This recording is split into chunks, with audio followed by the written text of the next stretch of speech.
Бәріне сәлем, бүгін өте дәмді әрі тез дайындалатын французша ет тағамын бірге дайындаймыз.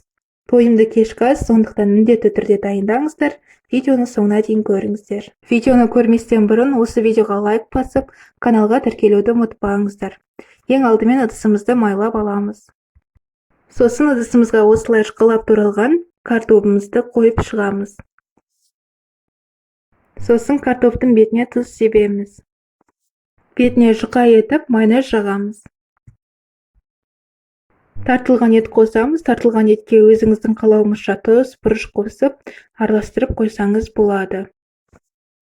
Тартылған етімізді картоптың үстіне біркелкі етіп қасықпен салып шығамыз.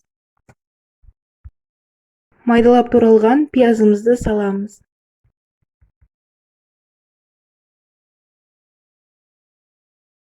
Енді пияздың бетіне майонез жағамыз. Енді бетіне туралған қызанақты қойып шығамыз. Оның бетінен аскөкті сепсеңіздер болады. Тағы бір қабат ретінде картоп қоятын боламыз.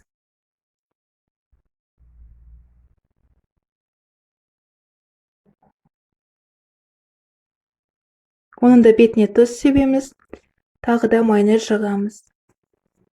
Қазір мен бетіне моцарелла қойып шығамын, бірақ ірімшікті пісуіне 5 минут қалған кезде қойғандарыңыз дұрыс. Біздің французша ет тағамы дайын болды. Енді қызып тұрған пеште 180 градуста 40 минуттай пісіреміз. Неке біздің тамағымыз қазір ғана пештен ыстық күйінде шықты. Осы кезде бетіне аскөкпен ірімшікті сеуіп, қайтадан 5 минутқа пешке жібереміз. Ыстық күйінде. Сол кезде ірімшік еріп, французша ет тағамымыз дайын болады. Мінеке біздің мясо по-французски тамағымыз дайын болды. 5 минутта дайындалды. Жасалу өте оңай, көргендеріңіздей. Міндетті түрде дайындаңыздар. Дәмі де өте дәмді. Менің сүйікті тағамдарымның бірі. Қазір кесіп көрсетемін. Өздеріңіз көріп тұрғандай жұмсақ болған. Жасалу жолдары да оңай. Сондықтан осы видеоға пікір қалдырып, лайк басып, каналға тіркеліп, достарыңызбен бөлісуді ұмытпаңыздар.